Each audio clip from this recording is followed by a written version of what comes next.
जो series start किया है 30 दिन में। तो परसों के दिन क्लास हुआ था, कल उसका रिवीजन करा है, आज फिर उसमें ही नया टॉपिक।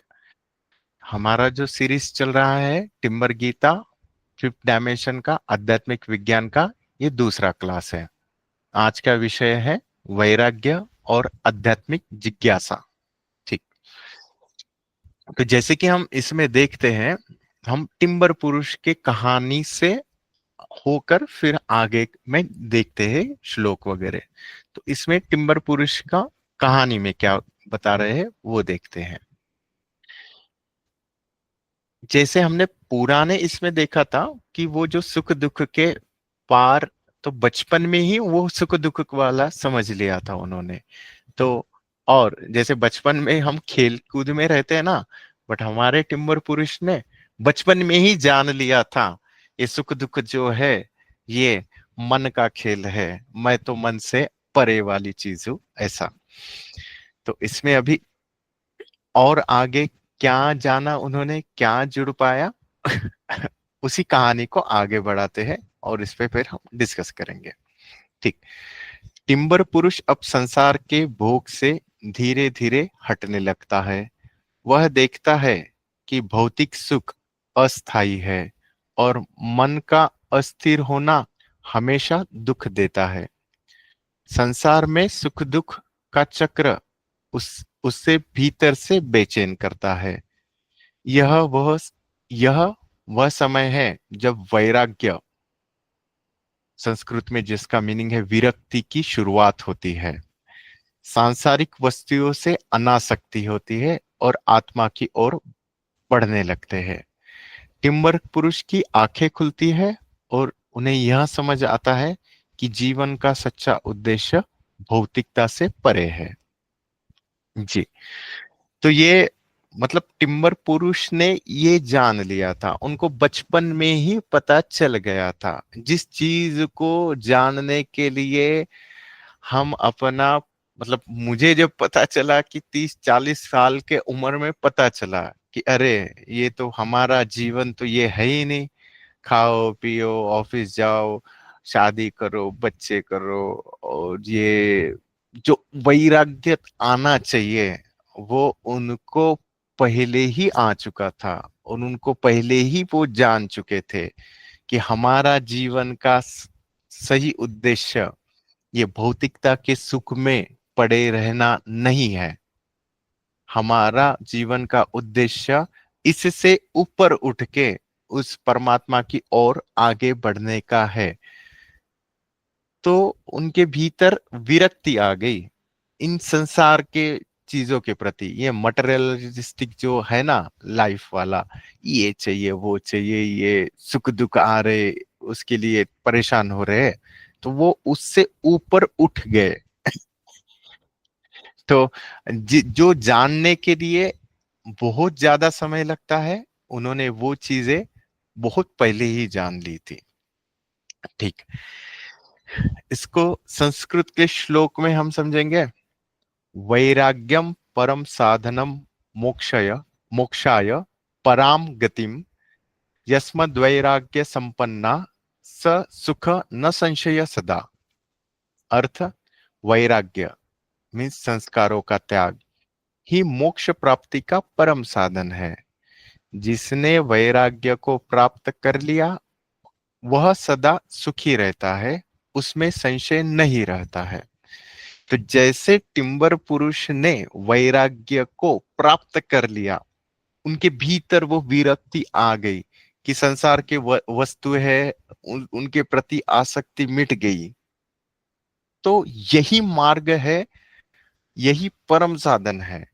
जब हमें वैराग्य होगा तभी हम ये संसार के जो क्षणिक सुख वाले हैं उनके प्रति हम सजग हो जाएंगे, हम जान पाएंगे कि ये क्षणिक है, ये उसमें सच्चिदानंद नहीं है, या ये बस थोड़े दो दो क्षण के लिए, 2 क्षण 5 क्षण जो कुछ है थोड़े समय के लिए आनंद देंगे, सुख देंगे, दुख, और फिर वही उस सुख को सच्चिदानंद से कंपेयर नहीं कर सकते।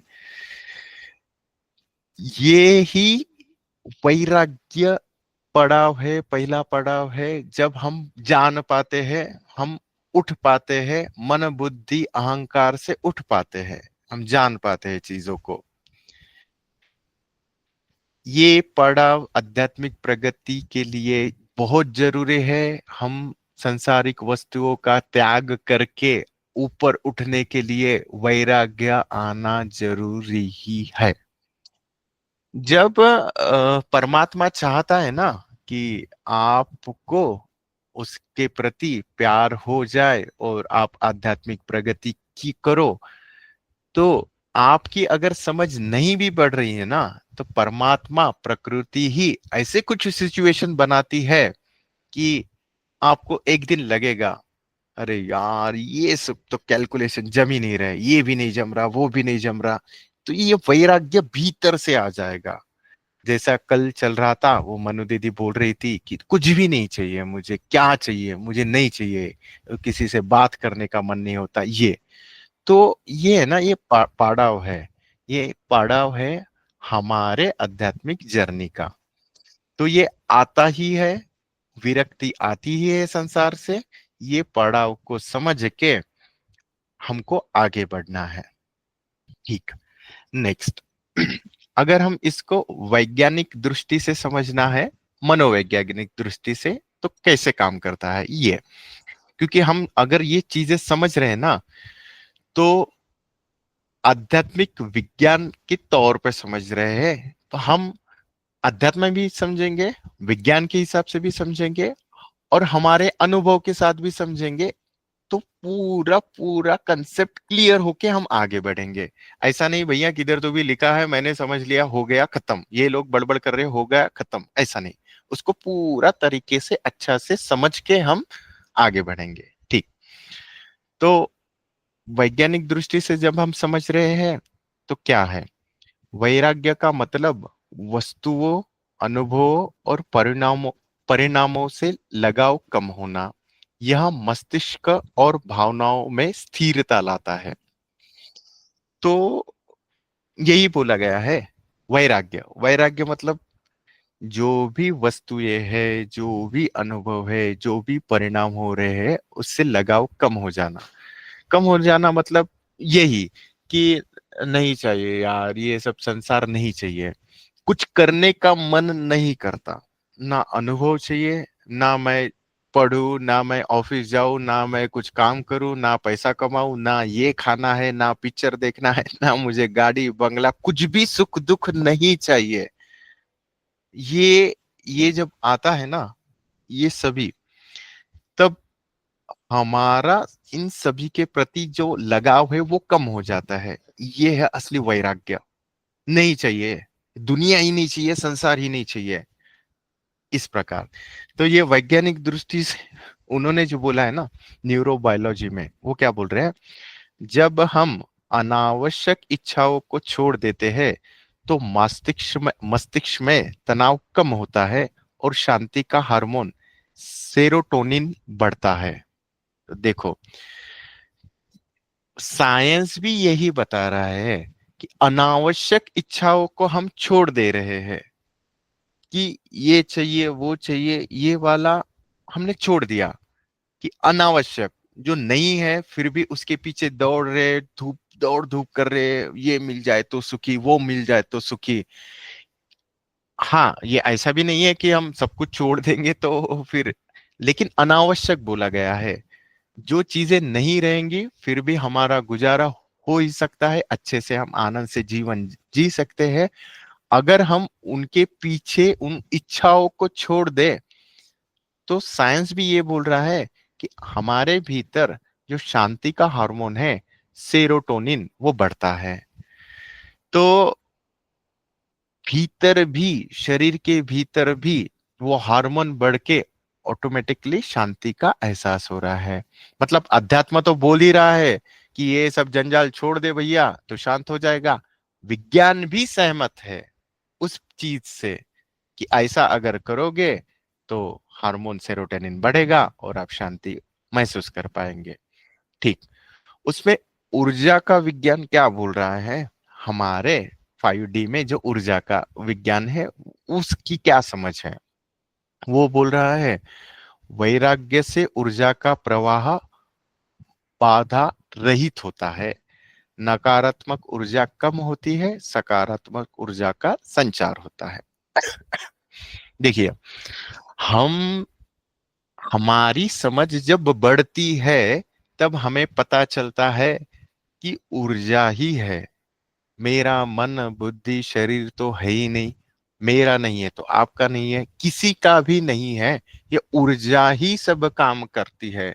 हमारे लास्ट क्लास में हमने डिस्कस किया था, जब सुख दुख आता है ना, तो वो सुख की ऊर्जा दुख की ऊर्जा, तो ऊर्जा का ही खेल है।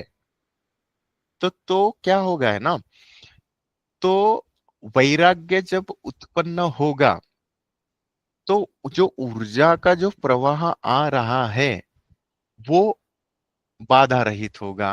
वो ऊर्जा का प्रवाह भीतर उतरेगा, भीतर उतरेगा, क्योंकि हमने जान लिया कि ये जो मिलने वाला क्षणिक है, बिना मतलब बिना कारण की इच्छाएं है, हमने उसको त्याग दिया। तो ऊर्जा ऐसे काम करती है। तो जो पहला पाड़ाव आता है ना वैराग्य का, तो ऊर्जा उसमें और से बढ़ती है। वो पाड़ाव में ऊर्जा हमारे भीतर अच्छे से उतर सकती है। ऊर्जा भीतर उतरेगी, नकारात्मक ऊर्जा कम होगी, सकारात्मक ऊर्जा का संचार होगा। तो ये आध्यात्मिक प्रगति के लिए, हमारे आगे की जर्नी के लिए, आध्यात्मिक के लिए बहुत ही बढ़िया मार्ग है कि हम वैराग्य साधे। यही इसलिए बोला है ना, श्लोक में बोला था, मोक्ष की प्राप्ति का परम साधन है वैराग्य, इच्छाओं का त्याग, अनचाही इच्छाओं का त्याग। तो ऊर्जा भी उसी प्रकार काम करती है। ऊर्जा उतरेगी, हमारे भीतर अगर वैराग्य है, नकारात्मक ऊर्जा कम हो जाएगी, सकारात्मक ऊर्जा बढ़ेगी, और हम आगे बढ़ पाएंगे संसार में भी और अध्यात्म में भी। ठीक। अब इस चीज को अनुभव के साथ अभ्यास कैसे करें। तो जैसा उस समय बताया गया था इसी प्रकार अभी इसको अनुभव के साथ करेंगे हम। अनुभव के लिए हमने क्या करना है, सांसारिक वस्तुओं पर अपने लगाव और नकारात्मक भाव को नोट करें कि संसार की वस्तुओं का किसके प्रति आपका लगाव हो चुका है, और क्या नकारात्मक ऊर्जा मतलब नकारात्मक क्या फीलिंग आ रही है, उसको हम नोट डाउन करें। दूसरा, उन चीजों से धीरे धीरे मन को हटाने का अभ्यास करें। ठीक। और देन शारीरिक और मानसिक जरूरतों और असल आवश्यकताओं में फर्क समझे। तो यही बात यहाँ पर बोली गई है कि हम अभ्यास कैसे करेंगे। पहले तो संसार के वस्तुओं के प्रति जो भी लगाव है उसको हम नोट डाउन करना है कि मुझे ये चाहिए ये चाहिए, ये वो मिला तो ही जमेगा, नहीं तो होगा नहीं। जो आवश्यक वस्तु है वो तो चाहिए ही, उसके बगैर तो संसार चलेगा नहीं। बट यहाँ पे जो बात हो रही है वो अनावश्यक वस्तु की है, कि उसके प्रति अगर लगाव हो रहा है, उस नकारात्मक भाव को हमको नोट डाउन करना है। और आपने जान लिया कि ये अननेसेसरीली चीजें मुझे ट्रबल कर रही है, मेरे दिमाग में ट्रबल कर रही है, तो उन चीजों को धीरे धीरे करके मन से हटाने का प्रयास करें। ठीक। हमारे शरीर शारीरिक और मानसिक चीजों को जो जरूरी है वो तो जरूरी है ही, उसके बगैर चलेगा नहीं। बट अननेसेसरीली वो जो चीज है उसके भीतर का फर्क समझना है, उसको नोट डाउन करना है, और धीरे धीरे उनको मन से हटाने का प्रयास करना है। ये अनुभव से हमको आएगा। ठीक। तो इसको हम बढ़ाएंगे तो कैसे बढ़ाएंगे। तो ध्यान अभ्यास में ये चीज को कैसे उतारेंगे, उसके लिए बताया गया है वैराग्य ध्यान। ठीक। शांत बैठकर सांसों पर ध्यान केंद्रित करें। अपने मन में जो भी इच्छा, मोह या लगाव आए उसे पहचाने और धीरे धीरे छोड़ने का प्रयास करें। ध्यान दे कि आप केवल देखने वाले ही है, अनुभव से अलग 15 मिनट तक करें। ठीक। तो ये वाली चीजें ध्यान में उतरकर भी कर सकते हैं। तो इसलिए बोला गया, देखो कैसा होता है ना, हम जब ध्यान करते हैं तब बैठकर कंसंट्रेट होकर उसके प्रति, मतलब हमारा सबकॉन्शियस माइंड एक्टिव करके भाव से वो चीजों को हम बोल सकते हैं। जैसे अभी भी देखो, मैं जब ध्यान करवा रहा था तब बोल रहा था, आप महसूस कीजिए कि ये श्वासों के भीतर जो जा रही है वो ऊर्जा आ रही, वो आनंद आ रहा है, वो प्रेम आ रहा है, हम भीतर ले रहे हैं। तब आपका समर्पण भाव था, आप भाव से वो कर रहे थे, तो वो चीजें इफेक्ट किया, आनंद आपने जाना, समझ पाया। उसी प्रकार हमें ये वैराग्य का ध्यान करना है। शांत बैठ जाए, थोड़ा श्वासोश्वास पर ध्यान दे, जैसा हम यहाँ पे ध्यान में करते हैं उसी प्रकार से, और मन ही मन जो हमारे मोह माया इच्छा है, जो भी अननेसेसरी लगाव है, उसे धीरे धीरे छोड़ने का प्रयास करे। तो मन ही मन दोहराए कि ये चीजों का मैं उससे अलग हो रहा हूं, मेरी ये चीजें छूट रही है, ये अननेसेसरीली भाव है जो उठते रहते हैं, ये मुझे नहीं चाहिए, ये नहीं रहा तो भी मेरा संसार चल रहा है। इस प्रकार से हमको वो ध्यान करना है। और जब ध्यान कर रहे हैं, तो देखे कि ये सभी सभी सभी जो भी हो, हम चाह रहे हैं, कर रहे हैं, इन सभी अनुभवों को हम देखने वाला होकर ध्यान करें। बोल दे ये सभी चीजें भीतर, इच्छा मोह माया हम छोड़ रहे हैं, और ये सभी चीजों को अनुभव से अलग होकर हम देख पा रहे हैं, वो देखे। क्योंकि सॉरी, ये जो वैराग्य है ना, ये वैराग्य वही है, ये जिसको जहां जब हम ये वैराग्य प्राप्त करते हैं ना, तो हम ये वस्तुओं, अनुभव और परिणामों को, जो भी परिणाम हो रहे उससे अलग होके देखते हैं।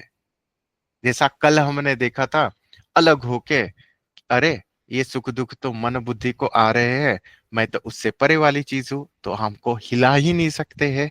ये दुख आया, टेंशन आया, डिप्रेशन आया। उसी प्रकार ये जो भी वस्तुओं के प्रति आसक्ति है, तो हम अनुभव से थोड़ा अलग होके हट के देखें कि ये अननेसेसरीली चीजें जो आ रही है, उनके प्रति हमारा वैराग्य हो जाए। जो शारीरिक और मानसिक चीजों के लिए जरूरी है वो तो चाहिए ही, अननेसेसरी चीजों को हम छोड़ दे रहे हैं, अनावश्यक चीजों को हम छोड़ दे रहे हैं। इस प्रकार से हम ध्यान करें। ठीक। अब 5D विज्ञान में कैसे चेतना और मतलब ऊर्जा कैसे काम करती है, उस प्रकार से। ठीक। क्योंकि हम यहाँ पर क्या कर रहे हैं, हम थर्ड डायमेंशन से फिफ्थ डायमेंशन जा रहे हैं। थर्ड डायमेंशन मन बुद्धि वाला, फिफ्थ डायमेंशन भाव शरीर वाला। तो फिफ्थ डायमेंशन विज्ञान में वैराग्य कैसा रोल प्ले करता है वो बताया गया है। देखिए, फिफ्थ डायमेंशन में, फिफ्थ डायमेंशन चेतना का एक महत्वपूर्ण चरण है वैराग्य, जहां हम सांसारिक बंधनों से मुक्त होकर ऊर्जा के स्रोत से जुड़ते हैं। तो जैसा ऊर्जा के विज्ञान में हमने देखा कि वैराग्य है, ये बाधा है, मतलब सांसारिक चीजों के प्रति जो आकर्षण है ये बाधा है ऊर्जा हमारे भीतर उतरने के लिए। अगर वैराग्य आ गया तो ये बाधा हट जाएगी, वो ऊर्जा हमारे भीतर आ जाएगी। यही फिफ्थ डायमेंशन के फिफ्थ डायमेंशन में एक्सप्लेन किया है कि ये बहुत ही महत्वपूर्ण चरण है, एक स्टेप है, एक पड़ाव है वैराग्य। इससे क्या हो रहा है, हम संसारिक पूरे चीजों से मुक्त होकर उस ऊर्जा के स्रोत से जुड़ रहे हैं। और ये बहुत बहुत बहुत बहुत फर्स्ट और इम्पोर्टेंट चीज है। वैराग्य आता ही है, आना ही चाहिए। जिसको वैराग्य नहीं घटा है वो आध्यात्मिक जर्नी में आगे बढ़ नहीं सकता है। ये फर्स्ट स्टेप है, फर्स्ट पड़ाव है। ये सभी के जीवन में आता ही है। माधव जी के जीवन में आया, मेरे जीवन में आया, अमिता माता के, मालविका दी के, सभी के जीवन में आया। ये आना आता ही है, ये पड़ाव। ठीक। देन नेक्स्ट 5D में नेक्स्ट, हाँ, चेतना के स्तर में कैसे काम करता है वो। यह वह अवस्था है जहां मन की आवाज कम होती है और चेतना की गहराई बढ़ती है। तो सच है, ऑब्वियस ही है। जहां वैराग्य आएगा, हमारी मन की चंचलता, हमारा मन का ये चाहिए वो चाहिए वाला सुख, जो इच्छाएं है वो मर जाएगी। तो मन की आवाज कम हो जाएगी, चेतना की गहराई बढ़ जाएगी। क्योंकि वैराग्य के कारण हम ऊर्जा से कनेक्ट हो रहे हैं, वो ऊर्जा हमारे भीतर उतर रही है। तो चेतना की गहराई, ऊर्जा, चेतना का स्तर और बढ़ जाएगा। ठीक। टिम्बर पुरुष इस स्तर पर धीरे धीरे 5D की ओर बढ़ रहा है। तो जैसा मैंने कहानी में बोला था कि टिम्बर पुरुष ने ये जान लिया कि जब वैराग्य है, उन्होंने जान लिया, उनका सांसारिक वस्तुओं के प्रति अनासक्त हो गए वो, और आत्मा की ओर बढ़ गए। तो सिमिलर वे, ये फिफ्थ डायमेंशन में ये समझे तो टिम्बर पुरुष इस स्तर में ही पहुंच चुके थे और धीरे धीरे वो फिफ्थ डायमेंशन की ओर बढ़ रहे थे। वैराग्य के बिना होगा ही नहीं जी। बहुत ही महत्वपूर्ण चीज है। मैंने जैसे बोला, ये टिम्बर पुरुष माधव जी को भी आया, सभी को आएगा। उसके बगैर आध्यात्मिक जर्नी होगा ही नहीं।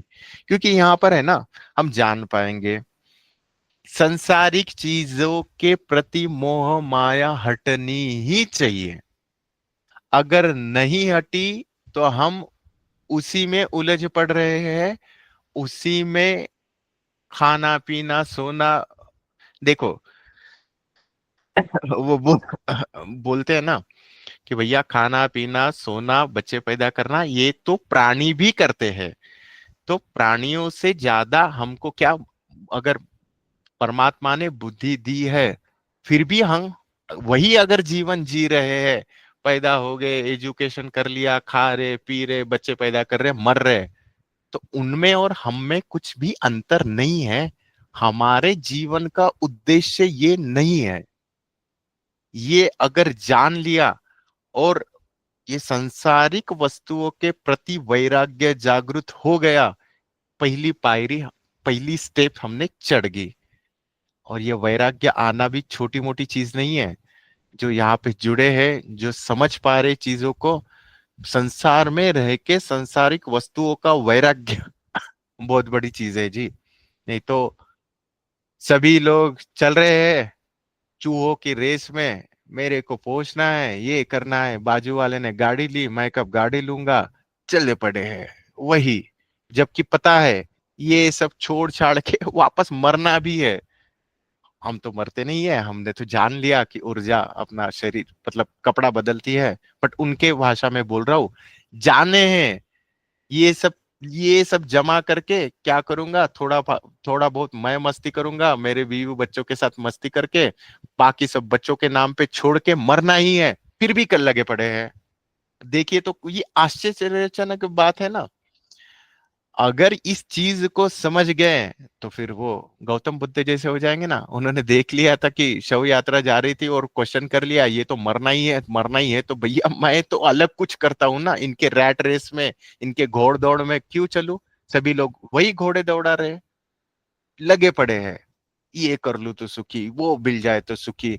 जबकि ये सब करने से सुखी वाला है ही नहीं, जो भी मिलने वाला वो क्षणिक सुख है। तो जैसे टिम्बर पुरुष ने जाना था कि उनके जीवन का उद्देश्य, सच्चा उद्देश्य भौतिकता से परे है, उसी प्रकार हमने अगर जान लिया कि वैराग्य ये इंपॉर्टेंट चीज है और ये सांसारिक सुखों से परे वाले चीज को हमको पाना है, सच्चिदानंद को पाना है, तो हम उस ओर आगे बढ़ेंगे। ठीक। तो इस प्रकार ये वैराग्य की महत्ता है। और वैराग्य जिसके भीतर भी जागा, उसके भीतर फिर आध्यात्मिक जिज्ञासा जागेगी ही, क्योंकि वो जान पाएगा ना कि ये मिल गया, ओके, उसके बाद क्या? हाँ, ये प्रमोशन हो गया, मिल गया, हाँ, 1 लाख की सैलरी 2 लाख होगी, उसके आगे क्या? 2 लाख की सैलरी 5 लाख होगी, उसके आगे क्या? क्योंकि ये है ना, समाधान में कभी रहता ही नहीं है। 2 मिल गए ना तो 5 बोलेगा, 5 मिल गए ना तो 10 बोलेगा, 10 मिल गए ना तो 50 लाख बोलेगा, चलते ही रहेगा। समाधान तो हमको है ही नहीं। और उसमें अगर जान लिए, वो पैटर्न को पहचान लिए, अनुभव में आ गया, इतना मिल गया फिर सुखी, और क्या? उसके बाद क्या? उसके बाद क्या? तो जानोगे ये कर करके हमारी आयु बीत रही है और गड्ढे में जा रहे हैं और कुछ कर नहीं रहे। ये चीजें पकड़ ली ना, और वैराग्य आ गए ना, तो बदल गया। मतलब बहुत ऊंची समझ है, बहुत ऊंची बात है, बहुत ऊंची लेवल की चीज है ये वैराग्य वाली। और ये घट जाए और फिर एक ये मिल जाए, मतलब क्ल्यू मिल जाए। हाँ, वैराग्य इवन दो अभी भी ऐसी, मतलब मेरी बात होती है, फोन आते हैं, तब मैं देखता हूँ लोगों को वैराग्य घट चुका है, लेकिन वैराग्य घटने के बाद भी उनके उनको मार्गदर्शन नहीं मिला है, तो वो भटक रहे हैं। हाँ, वैराग्य आ गया, संसार में ये नहीं करना, वो नहीं करना, तो मैं कुछ भी नहीं करूंगा, मैं पड़ा रहूंगा। अरे नहीं, उसके भी आगे की जर्नी है। अगर उसका अध्यात्म के प्रति जुड़ाव हो, उसको सही मार्गदर्शन मिले, तो हम बता सकते हैं, टिम्बर गीता मिल जाए, टिम्बर गीता का कृपा हो जाए, तो आगे की जर्नी, वो आध्यात्मिक वाली जर्नी, वो सहज मार्ग से कर सकते हैं।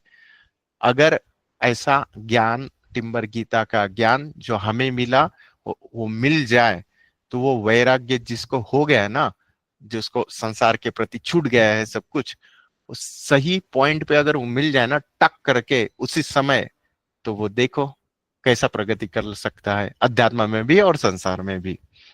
तो इस प्रकार से है। ठीक। तो आज का जो भी डिस्कशन चला, उसका समराइज वे में देखते हैं, सारांश में। वैराग्य मोक्ष का मुख्य साधन है। सांसारिक मोह छोड़ना जरूरी है। मानसिक शांति वैराग्य से आती है।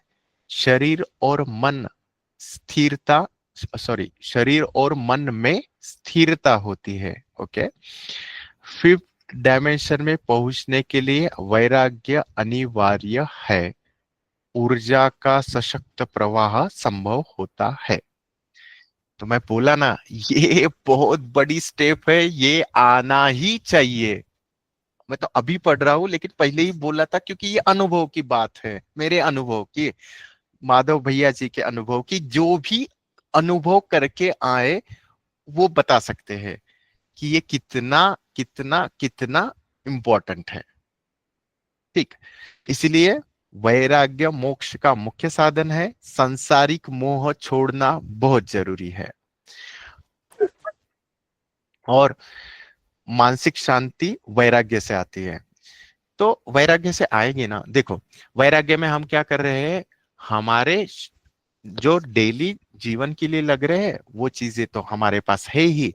और जो अननेसेसरी चीजें हैं, जिनको सोच सोच के पागल हो रहे हैं, ये मिला तो खुशी, वो मिला तो खुशी, उसको हम अवॉइड कर रहे हैं।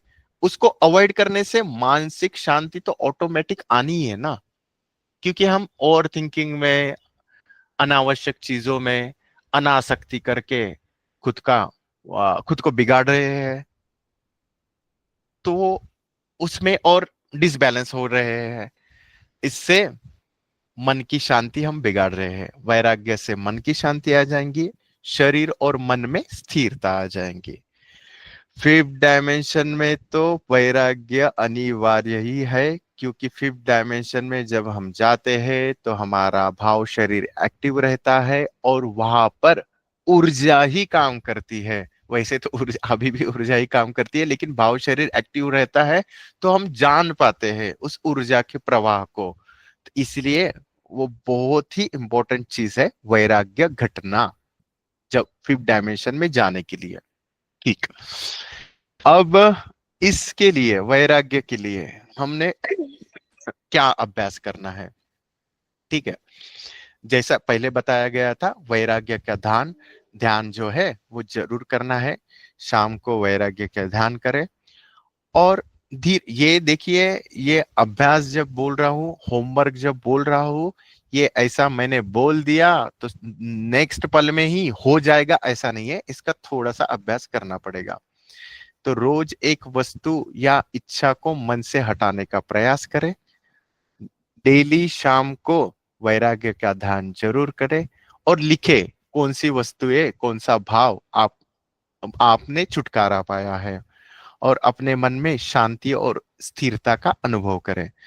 देखो यहाँ पर ये वाला टॉपिक नहीं, किसी भी टॉपिक की अगर हम बात कर रहे हैं, आप लोग आए, जुड़े, मैं आता हूँ, बताता हूँ, माधव जी बताते हैं, टिम्बर गीता का ज्ञान बरसता है। और जब अभ्यास की बात आती है ना, आपने उस चीज का अभ्यास अगर नहीं किया तो आप जिधर हो उधर ही हो, आपकी प्रगति नहीं होगी। आपका खाना आपको ही खाना है, मेरा खाना मैं ही खाऊंगा, मेरा अभ्यास मुझे ही करना है।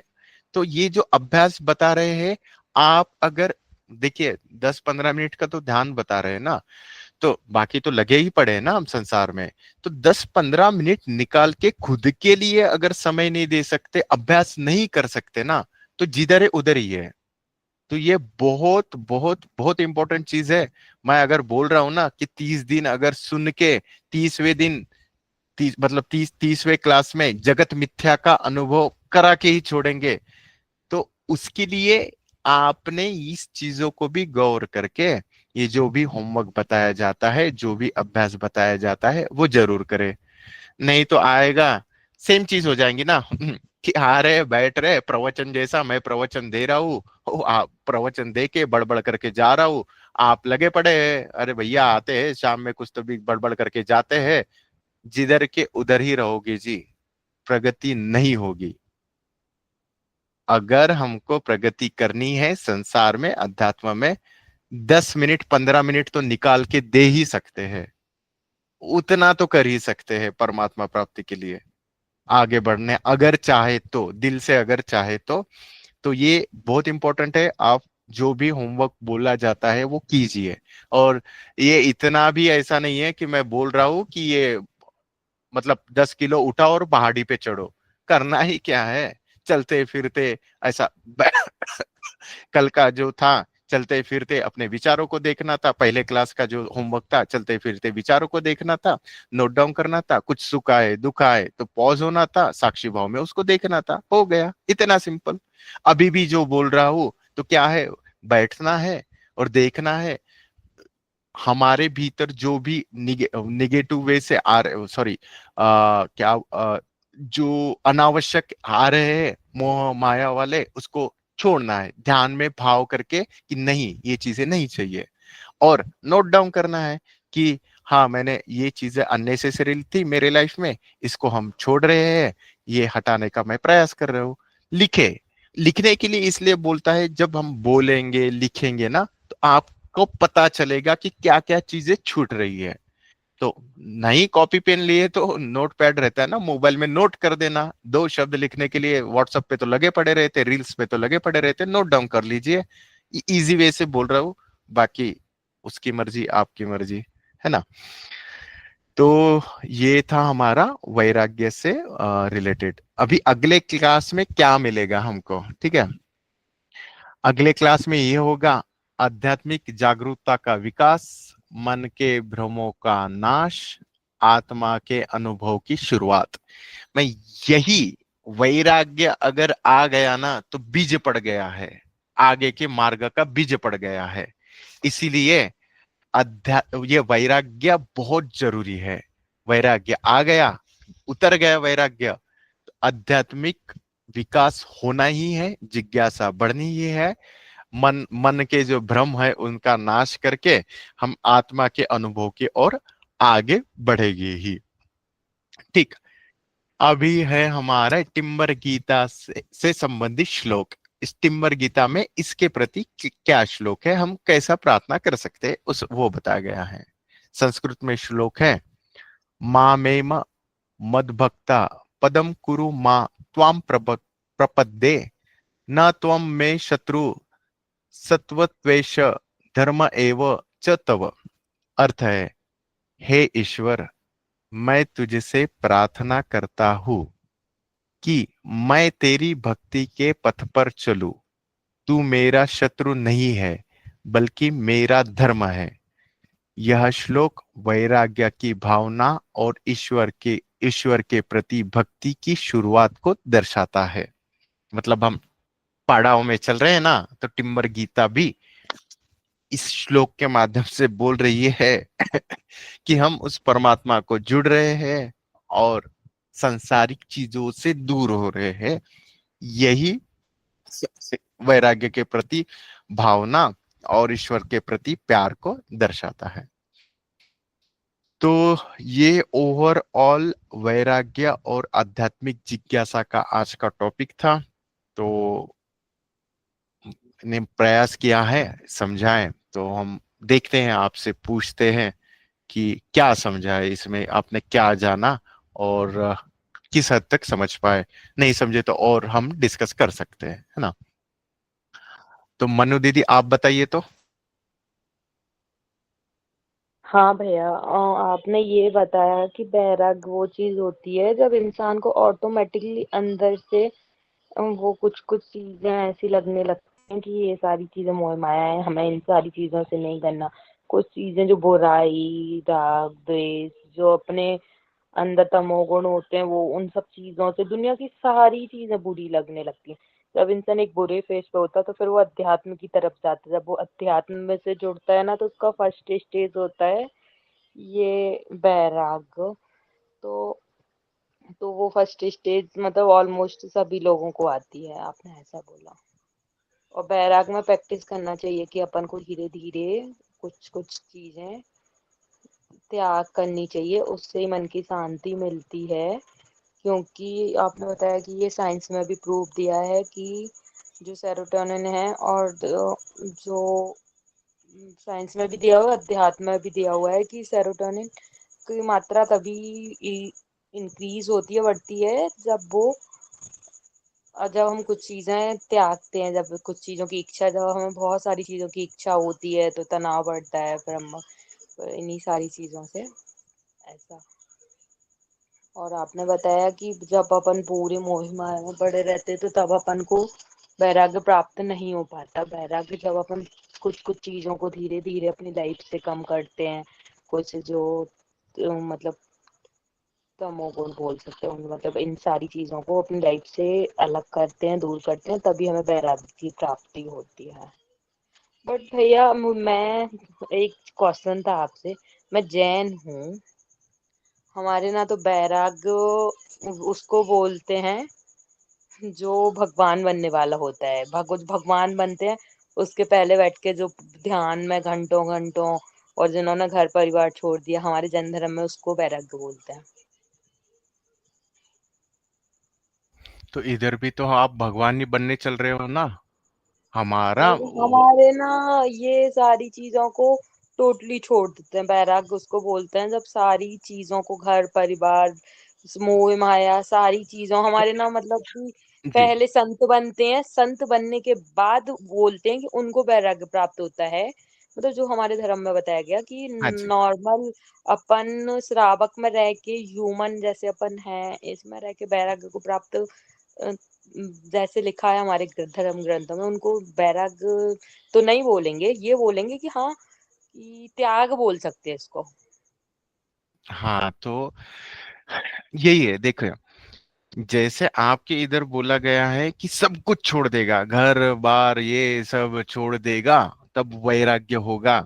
लेकिन चीजें वैसे काम नहीं करती है। देखिए, जैसे अभी एक एग्जांपल देता हूँ। जैसे कोई एक व्यक्ति है, घर बार छोड़ के चला गया कि भैया मैंने मुझे तो वैराग्य आ गया, घर बार छोड़ के चला गया, और गया कहाँ?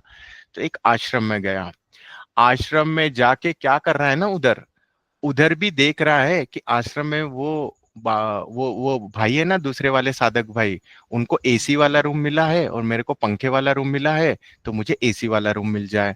तो क्या हुआ ना, ये घर छोड़ के वो बंदा उधर गया, उधर जाके भी उनके मन में यही चल रहा है, इच्छा है।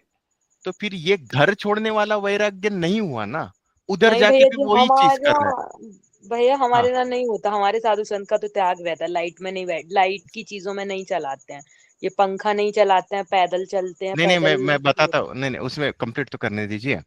हाँ। तो ये वाली चीजें हो गई कि वो उधर जाके भी वही चीजें कर रहा है, ठीक है, ये हो गया वैराग्य। जिस मार्ग में टिम्बर नहीं गीता। राइस भैया, हाँ जी, हाँ ऐसे जी। ऐसे करिए ना। दीदी प्रणाम। प्रणाम भैया जी।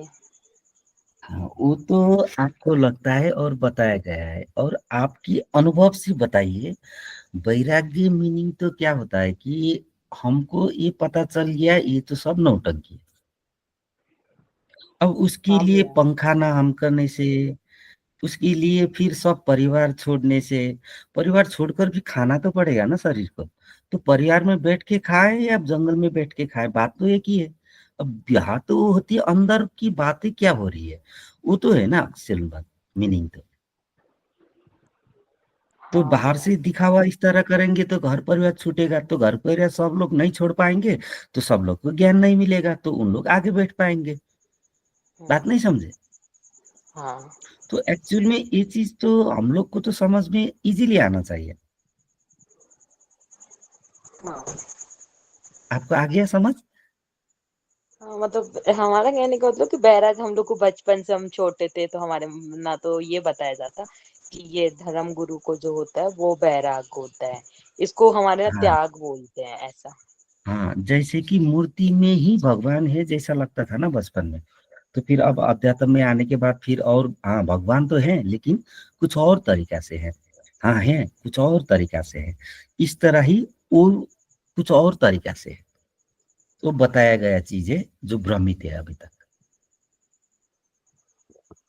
हाँ है भैया। ना। अब वैराग्य तो सबसे पहली सीढ़ी है। तो वैराग्य तो साधक बहुत सारे लोगों को घट चुका था, तो कैसे घटा उन लोगों को? तो फिर उन लोग को नहीं घटना चाहिए था। सांसारिक लोग घर में बैठ के, जो बहुत सारे लोग हैं जो वैराग्य घटा है, तो फिर उनको कैसे वैराग्य हुआ? अब उनको भी वैराग्य हुआ तो अब छोड़ छाड़ करें, अब उन भी अब दुख पाए। अब पहना हुआ था चप्पल, वो भी छोड़ के फिर खाली चप्पल चले जूते, और घाम लगी है पंखा लेके वो शरीर को स्वस्थ हो सकता था वहां पे, और पंखा ना लगाए। ये क्या हो गया? ये तो मानसिक संतुलन ठीक नहीं है बोलते। ये देख।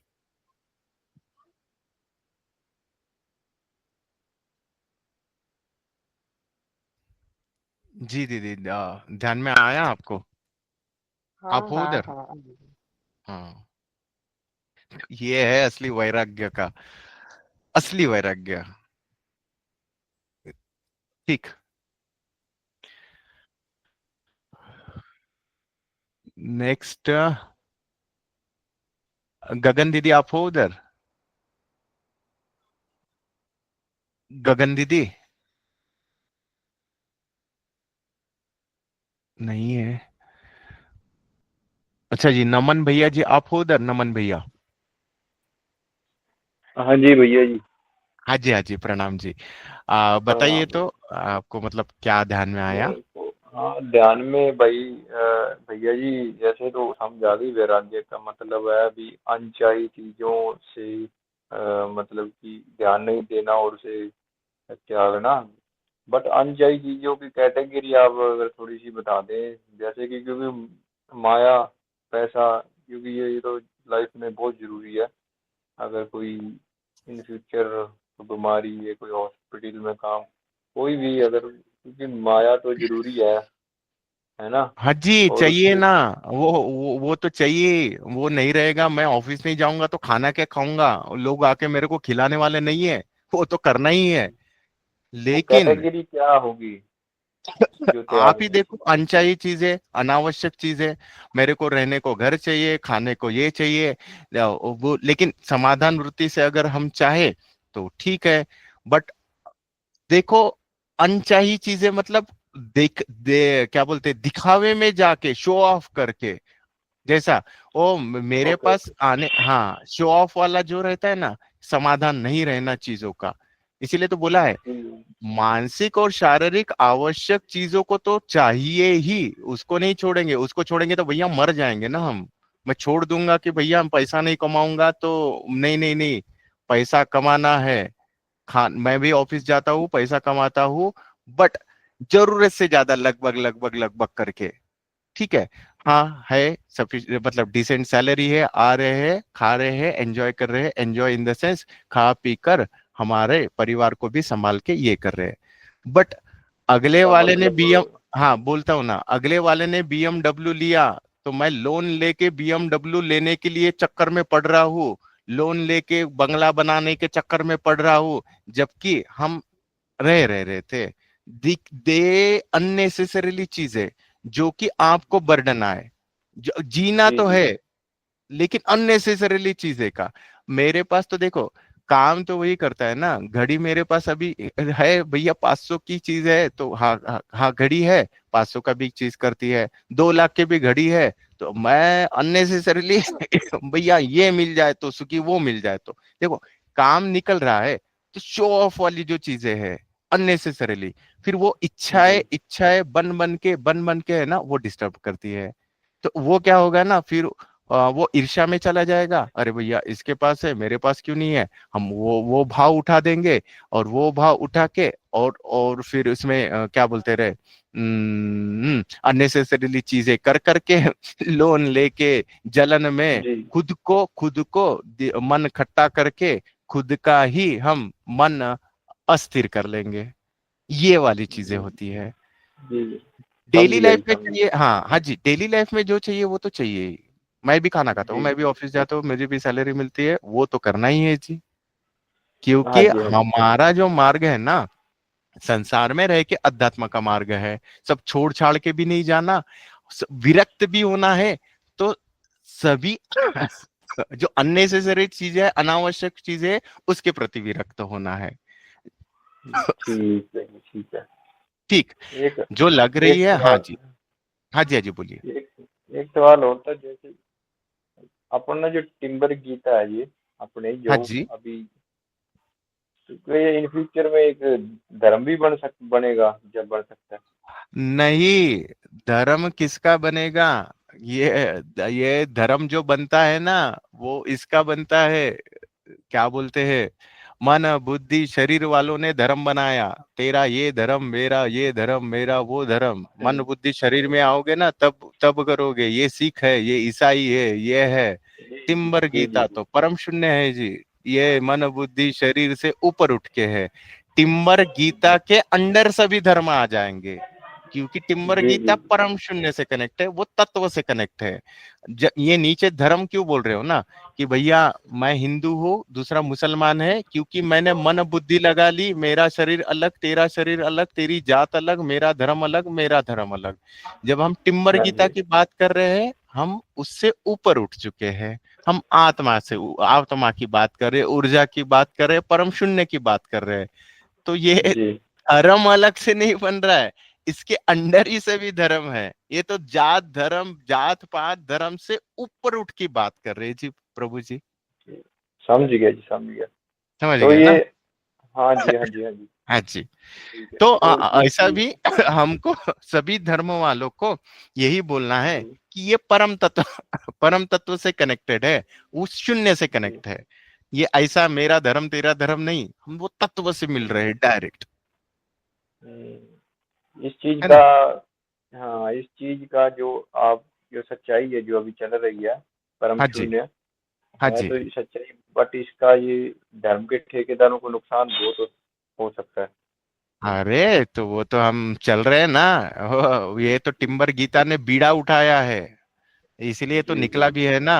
फिर आ रहा हूं मैं, धर्म के जी ठेकेदारों, 2-4 दिन खुशियां मना लो, फिर आ रहा हूं मैं। इसीलिए तो आ रही है ना जी जी टिम्बर गीता। इनके जो ठेकेदारों के ठेके उठाने के बीड़ा ही तो टिम्बर गीता ने उठाया है ना। ये तो शुरुआत है जी जी। जी जी अभी देखो जी आगे जी आगे और क्या होता है, ज्यादा समय भी नहीं, 2-3 साल, हम्म, 2-3 साल के बाद ठीक देख लेना क्या रहता है। टिम्बर गीता और उसका जलवा देख लेना, आप तो जुड़े जी ही रहोगे। देख लेना जी भाई, कैसा उड़ाते हैं इनको। ठीक है भैया जी, शुक्रिया।